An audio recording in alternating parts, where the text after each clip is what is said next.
Hey, what's going on, YouTube? It's Donnie all day. Bringing you something today. Bringing you something I've had sitting here for a little while now that I've been waiting to bring you. Something that's kind of beautiful. But does beauty equal good? That's what we're going to find out. Now, when you think of the name Timberwolf, generally, immediately you're going to think budget. But some of their pieces are a little bit beyond budget priced anyway, and we'll find out if it's budget quality. Now, this one, the original price on this was $136.99. They have them on sale for $70, and I've seen somebody on eBay trying to peddle this thing for, I think it was over 300, like 320 something. Don't know why. At least wait till they're sold out and you can't get them before you start jacking them prices up. But is it a $300 knife? Not even close. Is it a $136 knife? Maybe. Not the sheath, I'll tell you that. So the sheath, while it's leather, it's a lower quality feeling sheath. You know, you do have your double stitching, which is good. It's just the problem is it's not soft leather. It's really stiff. And that stiffness gives it a really cheap feel. It might not be cheap. It might actually be pretty good. And maybe breaking in, it could be okay.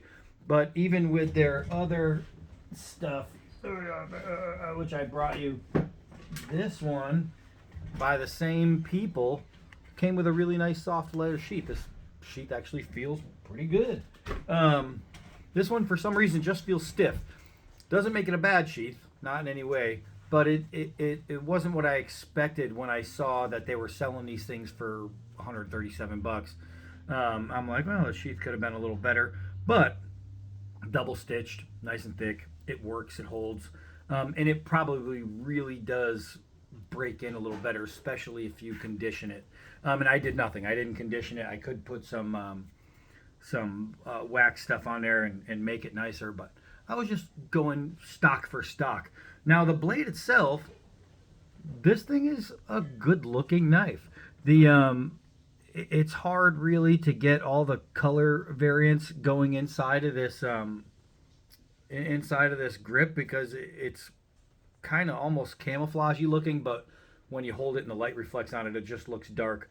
The brass liners, really cool looking. They did a good job with all the tooling. I think it looks fantastic. I like how rather than the standard 3 pins, they just put a bunch of small ones, and then they did a hollow brass pin for a lanyard hole. In the Damascus guard, they did 2 holes, so you can put either a guard or you can use it for some kind of lashing. It is a very thin Damascus guard. So I'm assuming if I threw it and hit on the guard, there's a good chance it could bend, but it's not a guarantee. It might not be so bad.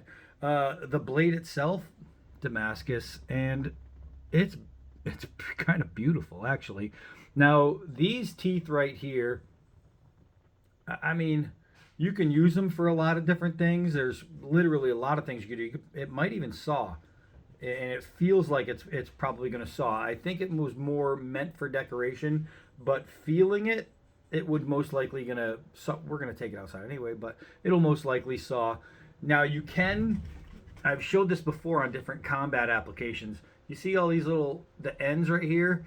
Now, if you had a stick that you can use, a one size stick, and you brought it with you, and you put that stick on the ground, and you put this on top, so it's the same height every time you look at it, and you got yourself the same distance. So if I did this on top of a stick, what I can do is I can use this as a rangefinder.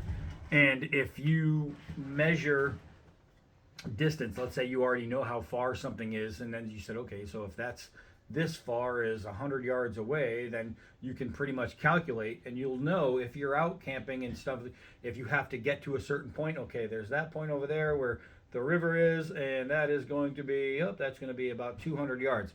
So you can actually use these little slots, and pretty much anything that has teeth, you can use these slots to find range if you do it right. you can also, because you'll see it's straight and round. Do I have any thicker cordage? I did, and I don't think I have it next to me. But if you use, here we go. I actually do. So if you have some TA 550, you can slip it through there. You can make a knot on this end. Now let's say it's an actual piece, longer piece, and you can do that 3 times. And now you can take this and you can literally jam this into a piece of wood or something and put your a foot up there or whatever, and you can pull. As long as this tip is in a piece of wood, you can pull, and now you can take those 3 pieces and you can braid. And what that's going to do, it's going to give you, go from a 550 to a much stronger piece, and you can actually go from making cordage to making actual rope. And that's pretty good. So having them round like that is beneficial in some ways. It might look a little goofy, but it can help out. Let's just go over the quick specs, take it outside, and use it. The clip point blade is 10¼ inches of Damascus steel with an aggressive shark tooth back spine and razor sharp edge. We'll check that. I am going over and I can feel the burrs, so they didn't really hone it as well as they could have. Black wooden handle scales with groove texture are secured, blah, blah, blah. Brass filework, It's 15.5 inches overall. Now, the part that concerned me was this. That looks like it's about 3 millimeters, somewhere in there.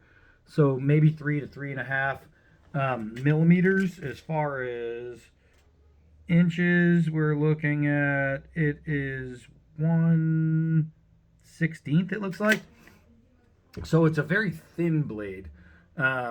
That just means it's going to be slicey, dicey, things like that. So remember, all buoys are fighting knives first, and I believe this is just designed as a fighting buoy.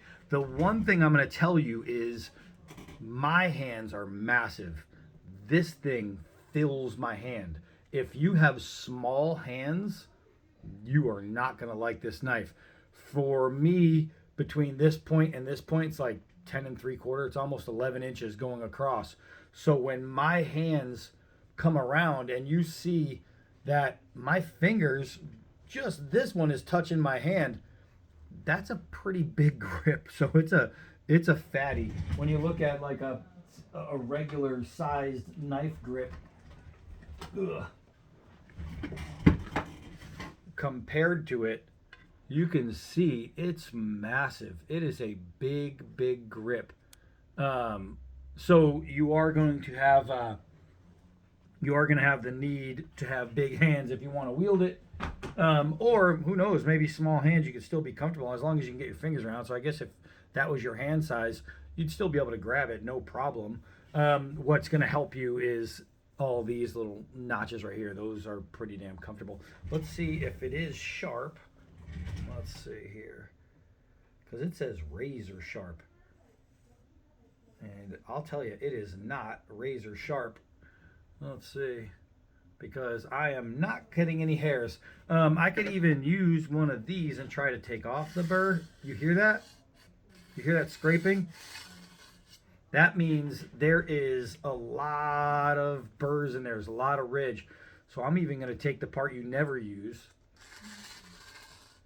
the steel part. Wow, man, that is grinding. But if we can get the burrs off, it'll at least be better. And let's see. All right, well, the burr's off. I don't know if it's going to actually shave.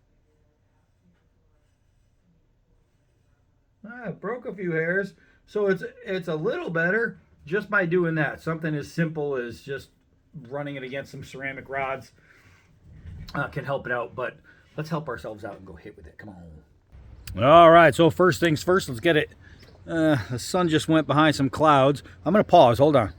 All right, we're going to have the sun going in and out, so let's get it while it's there. That's a pretty looking knife, man.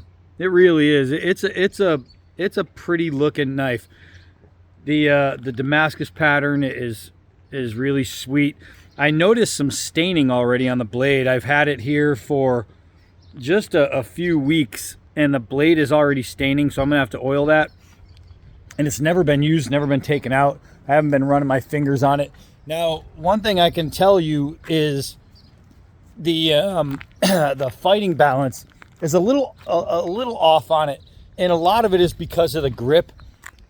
When this big area right here, this big fat area, when I bring it around, it almost slows. It doesn't look like it because I'm fast, I know, but it almost slows it down, and it keeps it from having this fluid motion. And again, I know it's hard to tell because I practice and I make it look easy, but it's a little less easy on this knife particularly, but it's still not too bad. It's still not too bad. Let's do a couple 4-foot drops, some gravity drops. We'll see how that bite goes. And obviously it's a big heavy knife. That really did bite in there. It's a big heavy knife. Good thing I got my flip-flops and I almost dropped it on my foot. Uh-oh. Did you hear that? That rattled like a stone bit right there. Let's try that again. Uh-oh. You hear that tink? That means something probably loosened. I can see. Oh yeah, I can feel a tiny little wiggle in the guard. Just when I did that. Tiny little wiggle. And that just goes to the thin construction. But let's do a couple hard downwards. Dink. So I am having a little bit of loosening. I think it's right here. Yeah. I don't know if you can hear it. Just going. All right, cup one more time. Now, look at this. Even for a thin blade, that's not bad. It's holding on. You might wonder what that's going to do to the function of the knife. When you hear that and a guard starts wobbling, that does absolutely nothing to the function of the knife. It doesn't hurt it in any way. It's not going to change the way it works. Nothing like that. So you get people always, oh, it's rattling. That means, no, it's not going to do anything. It's just a noise. And now if I held it like this, well, I was hoping it would make the noise. You can hear it chink, chink, chink. But if I put my hand up against the guard, that kind of goes away. That was a little ting from the blade, not there. But one thing I noticed is that the scales on this side are a little bit longer, making it slightly off kiltered in the guard too. But that's not bad. So literally, if you have a rattle, you can do a couple things. You could take a shim with some glue on it and shove it in there, like a really thin piece of anything, wood, aluminum, anything that's super, super thin, like razor blade thin. And you can take a little rubber mallet, and let's say you had a broken razor blade, you can boop, boop, boop, pop it in there with a little glue on it, it'll never move. Or depending, you might just be able to throw some glue in there and work it in with your finger, boop, boop, boop, and secure it that way, especially if you have like JB Weld. But it's not so bad. It's not so bad. That little ding doesn't bother me. So let's try a push cut and see if it's sharp enough for that. Ugh. Well, with a little saw action, it didn't do so bad. I really had to push through that thing. But with a little saw action, it did pretty good. Let's try the extension cord. Obviously, it's going to chop an extension cord with very little effort because it is a big, heavy knife. What we're checking there to see if the little wires in the extension cord cause any damage at all to the edge, which it did not. Let's check the sharpness with the leather here. It's not so bad. So it's ripping more than it is cutting. But remember, this is a fighting knife. It's made to fight. And I guarantee you, if I went like this to my arm, it would absolutely slice. You know what I mean? You could see it's digging right in.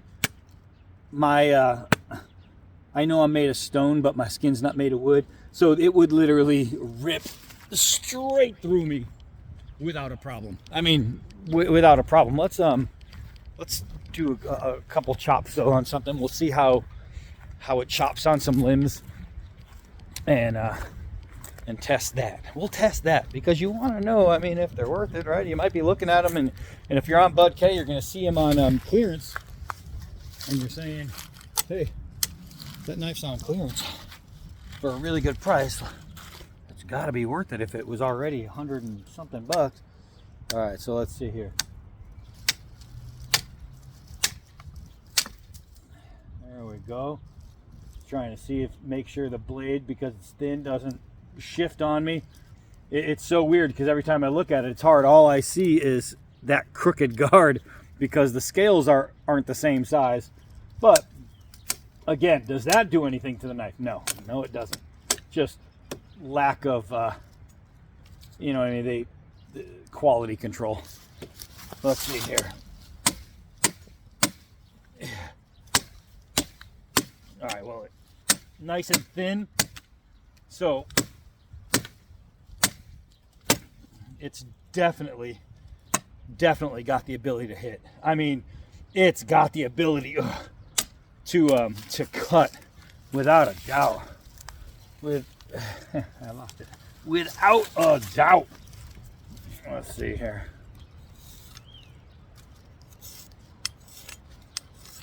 All right, so I mean, it can still knife. I mean, it can still do what a knife is supposed to do.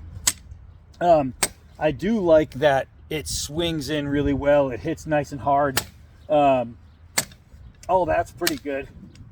But, you know, there's just some things to find disappointing on it. Now, I could go out and only test knives that are, you know, high. Oh, now it's really loose. I could just go out like a lot of guys and test only high-end knives, but not everybody buys only high-end knives. So if you find this thing on Bud K for 70 bucks, you're thinking, hey man, that's a cheap option, so I don't have to spend all this money on a Bark River or something like that. Is it gonna knife? Yeah. I mean, you're still going to knife with it. I mean, no matter what, it's still going to provide you a sharp edge with a grip on it. You know, it's got a point and an edge.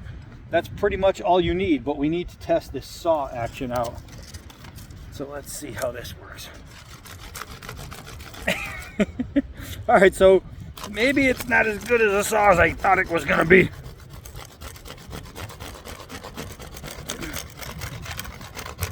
Ugh. I mean, it's more of a notcher than a sawer, but it is what it is. It is what it is. So I don't want to do a whole lot of batoning with it because I'm not sure. Well, I'm not sure if it's gonna bend or not. But I guess we will soon find out. The guard really loosened. If I didn't like this setup so much, I'd just take it apart and redo it, but I kind of like the setup. And who knows, I'm probably going to ruin it anyway, so we'll find out. We'll find out. I don't want to ruin it. I don't want it to break or get bad on me.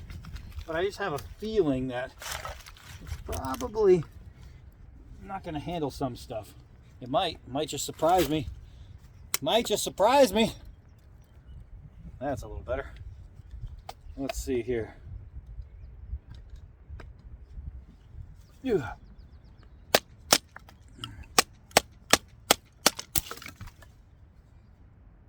All right. I wanted to go through that knot just to see how well it was going to be.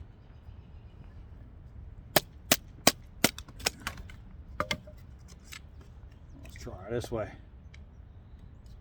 The problem with knots is it changes the direction inside the wood, so when you're batoning through it, it's turning the knife when you don't want it to turn. Something a little bigger, it's all breaking apart on me. There we go, that's a nice sound. All right, so the blade is actually still straight. The only issue maracas is the loose guard. That's literally the only issue with this whole knife, and that is something that's as easy as mixing some glue together. I mean, literally, it's as easy as that. So for $68.99, whatever it is on Bud K right now, and it's in the clearance. If you hit their clearance tab, and then it's like got a bunch of pages of clearance, it's all the way near the end. So you got to go through a bunch of them. But I'll put the link in. I'll put the link into Bud K's thing so you can check it out. But before we do that, gotta do this.